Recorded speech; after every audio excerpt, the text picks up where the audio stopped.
ఐశ్వర్యములు దేని ఎందుంటాయో దాన్ని విభూతి అని పిలుస్తారు. ఎంత కష్టంలో ఉండనివ్వండి, ఎంత బాధలో ఉండనివ్వండి, కలిసి రావట్లేదని నిస్సత్తువుకి లోనైపోయిన వాళ్ళు కూడా పూర్వం ఏం చేసేవారంటే వీరశంకర దేవాలయం దగ్గరున్న విభూతి కుండంలో స్నానం చేసేవారు. ఆ స్నానం చేస్తే ఒక లక్షణం ఉంటుంది. అది ఏం చేస్తుంది అంటే విభూతిని అనుగ్రహిస్తుంది. ఆ నీటి స్పర్శ చేత ఏమవుతుందంటే అలక్ష్మి తొలగుతుంది, లక్ష్మి ఆవహిస్తుంది. విభూతి కుండానికి ఉన్న లక్షణం ఏమిటంటే అలక్ష్మిని సర్వకాలముల యందు తీసేయగలిగిన శక్తితో ఉంటుంది. అందుకని విభూతి కుండంలో స్నానం చేసేవారు పూర్వం. ఇప్పుడేమైందంటే ఆ విభూతి కుండం జీర్ణమైంది, అసలు అందులో స్నానం చేసేవాళ్ళు ఎవరు కనపడరు. కనీసం ఆ గుడి మెట్లు దిగుతున్నప్పుడు పక్కకెళ్ళి చూస్తే, మీరు కిందకి దిగుతూ ఎడం పక్కకెళ్ళి ఆ ఎడం పక్క నుంచి చూస్తే కింద పెద్ద కుండం కనపడుతుంది. ఆ కుండానికి విభూతి కుండమని పేరు. అయితే శిఖరం చూస్తే వచ్చేస్తుందా అండి మోక్షం అంటే?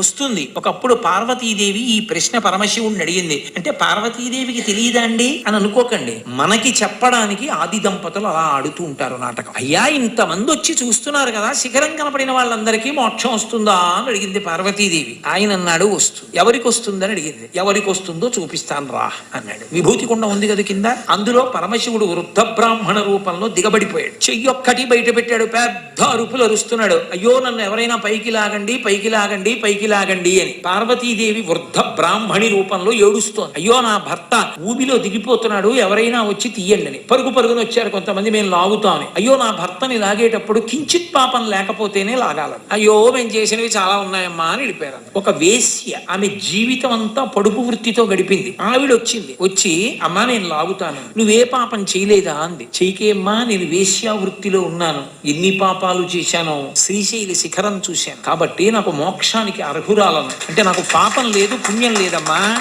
పరమశివుడు చెప్పిన మాట శిఖరం చూశాక నాకెక్కడుంది, నాకు పాపము లేదు పుణ్యము లేదు, రెండూ కాలిపోతే మోక్షం, ఏ ఒకటి మిగిలినా పునర్జన్మ. కాబట్టి నాకు రెండు లేవమ్మా, నేను లాగచ్చు పరమశివుడని పైకి లాగింది. శంకరుడు అప్పుడు ప్రత్యక్షం అయ్యాడు. పార్వతి నమ్మకం అన్నది ప్రధానం, ఎవరికి నా వాక్కు యందు నమ్మకం ఉన్నదో వాడికి మోక్షం తప్ప ఏదో ఓ ప్రయత్నం చేద్దాం అన్న వాళ్ళకి కాదు పార్వతి. ఇప్పటికీ మీకు ఆ వేశ్య ఉంది శ్రీశైలంలో, మీరు చూడొచ్చు. ఎక్కడుందో తెలుసా? మీరు మల్లికార్జున దేవాలయంలో దర్శనం చేసుకుని బయటికి వచ్చిన తర్వాత మల్లికాకుండము అని ఉంటుంది. ఆ మల్లికాకుండానికి దక్షిణ భాగంలో ఆవిడ శిల్పం, రెండు కళ్ళు అవి చెక్కి మల్లికార్జున లింగానికి పక్కనే ఉంటుంది ఆవిడ.